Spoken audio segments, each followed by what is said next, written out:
Yo, what's up everyone? Today we're diving into the finale of the 8 Deaths of Spider-Man with issue number 70.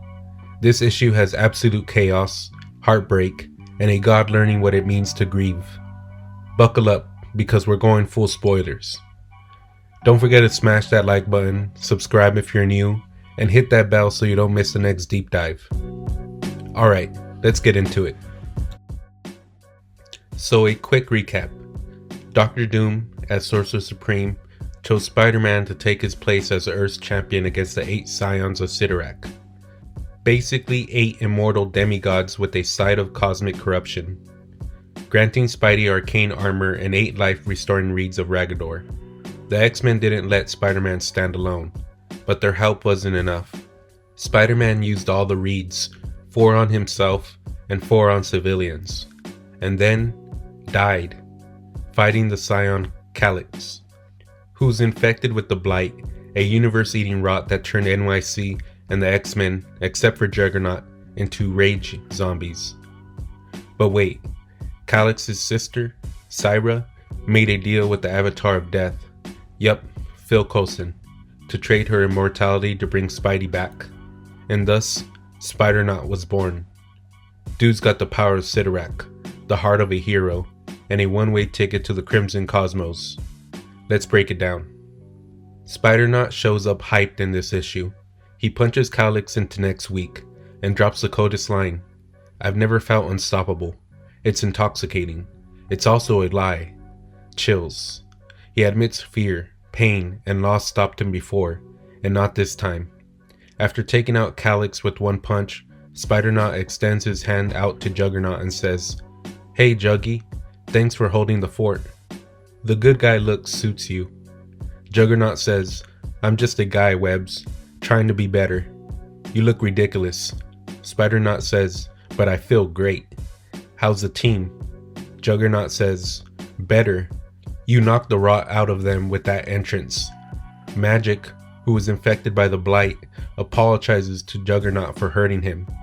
Juggernaut says, "Barely a scratch. Don't feel bad, Magic." Magic says, "I don't. Just wanted it noted that I got in a good shot. Corrupted or not, it counts." "Looking good, Spider-NAUT." Juggernaut says, "She's fine. Not right in the head, but fine." Spider-NAUT says, "We're not done." We then see Calyx arise with his beasts, ready for round 2 with Spider-NAUT. Spider-NAUT thinks it's all for nothing if we don't give the son of your boss a severe attitude adjustment. "No one's the boss of the Juggernaut says. Spider-NAUT says, "For the first time, I understand why you feel that way, like on a cellular level." Juggernaut says, "Yeah, it rocks." He says, "You ever heard of a fastball special? It's an X-Men thing." The Juggernaut throws Spider-NAUT like a baseball right at Calyx. Spider-NAUT thinks to himself, "I've been given a second chance to put my money where my mouth is and fight against the inevitable corruption and destruction of every soul on Earth. Maybe this dimension, if the sorcerers are to be believed, feels like screaming in a hurricane, but that's fine. I'm not alone. No one here is going quietly into the dark night." Spider-NAUT says to Juggernaut, "He's scared. Throw me again." Juggernaut says, "No. You kicked the soul rot right out of everyone, Webbs. Now we got a chance, but only if you let us handle the light work." Spider-NAUT says, "Calyx is anything but. If he unleashes more of the rot." Juggernaut says, "I'm slow, not stupid. I know what he can do. Your fight is up there."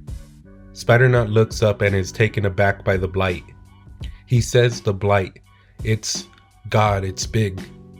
Juggernaut says, "Word of advice? You're an effing Juggernaut. Don't think, just do. Always works for me, more or less." In the panel, we see many of the characters reacting to or fighting the Blight. We see Doctor Strange and Doctor Doom. We see Aunt May. We see Calyx and Spider-NAUT. Spider-NAUT realizes his mission: fight the Blight head on, even if it's hopeless. He leaps into space, and he's kind of acting like he's going to die in this fight with the Blight. He says, "I'm not going to miss magic at all, but I love the stupid names of the spells. SPIDER-NAUT then flies right through the Blight's hand and head. Meanwhile, Doctor Doom and Strange are freaking out because, plot twist, Spidey's plan was Doom's plan all along. Strange is mind blown. Syra confronts her dad, Sidorak, the god of destruction, and reveals she traded her immortality to save Spider-Man. And Sidorak, he's broken. The Blight killed 6 of his kids, and he's feeling grief for the first time. Syra tells him, "You're broken, and you need help." Syra says, "The unthinkable has happened. You have lost 6 of your children. Their immortality, their essence stripped away by Blight in the form of Calyx. Humans call it grief." Sidorak says nothing can hurt Sidorak. Syra says, "No, the great Sidorak did nothing as his son killed his siblings and attacked his father. You are broken." And here is where Sidorak asks for Syra's help. He says, "Make it stop." He wants the pain of grieving to stop. Syra says, "I cannot make it stop. This pain is inevitable, but maybe there is one who can help, if it is not too late." SPIDER-NAUT says, "Horrifying as it is, the Blight is a force of nature. It exists to cull souls from existence. Why? Might as well ask why there's gravity. It doesn't matter. Doctor Strange figured out a way to hide our entire dimension from this thing, but it took the power of a god. I'm a kid from Queens who got a crash course in magic last week, but with the slice of power I got from a god's daughter, I think I can make it work. I can cast the casket of Sidorak continuously until I die." So SPIDER-NAUT is talking about casting a spell that could stop the Blight. Sidorak says to SPIDER-NAUT, "Failure is inevitable. Maybe not today. With the power of my blood coursing through you, you can live 100 years. But the Blight is part of the primal fabric of the universe. It will prevail. Eventually." SPIDER-NAUT, who now has reverted back to Spider-Man, says, "I know, Mr. Sidorak, your honor, or whatever, but I'm casting the spell anyway, so if you're not part of the solution..." Sidorak cuts him off and says, "The Blight will prevail. Why do you fight? Why when life is so fragile?" Spider-Man says, "Despite the magical craziness of the last few days, this is the only life I have. Most of the time, it's hard. It's not fair. Sometimes they flat out suck. But it's my life.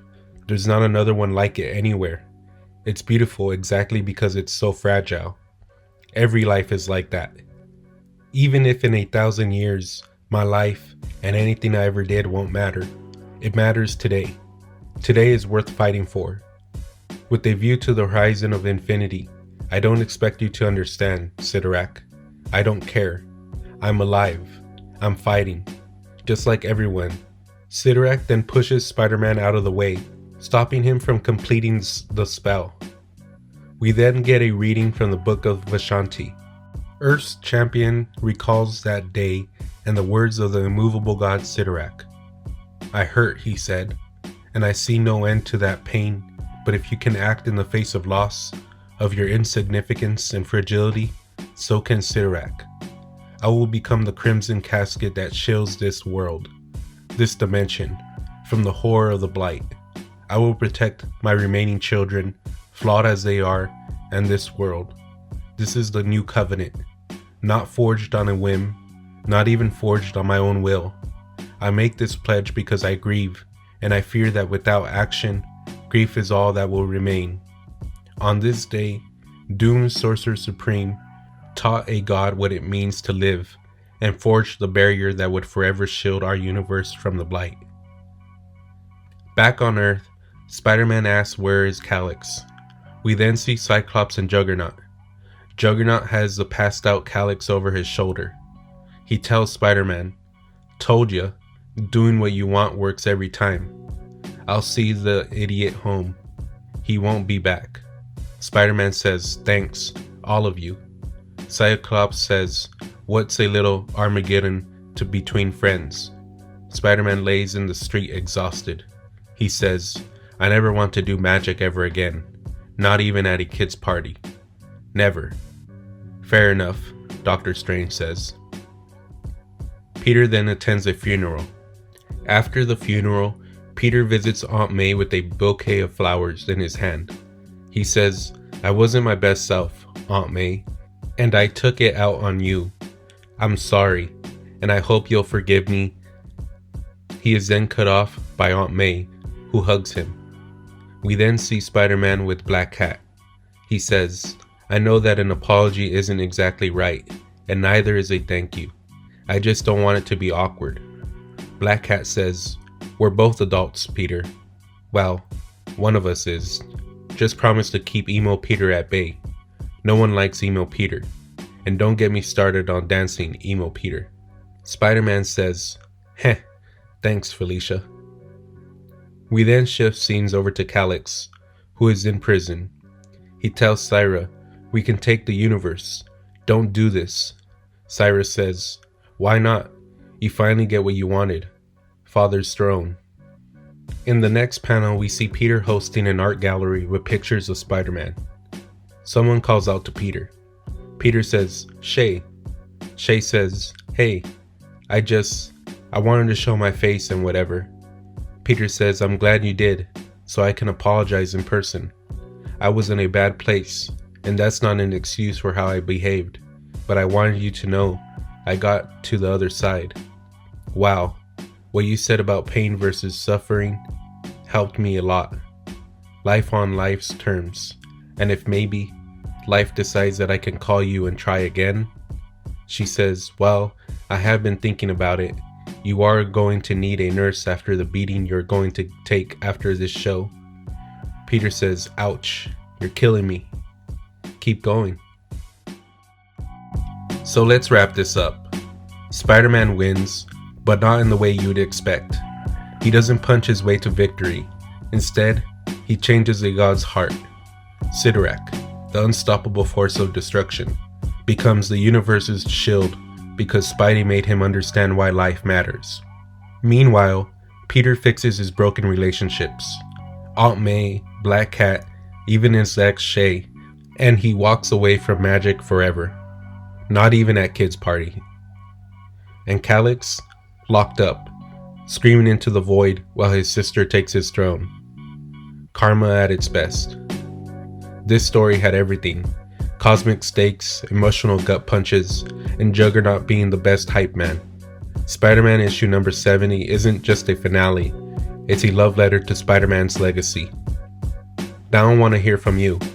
Will the Blight ever return, or is Sidorak's shield permanent? What shocked you the most in this issue? Spider-Naut's power, Sidorak's breakdown, or Juggernaut's fastball special? And what's next for Peter after this trauma? Drop your thoughts in the comments. Until next time, stay dope. Peace.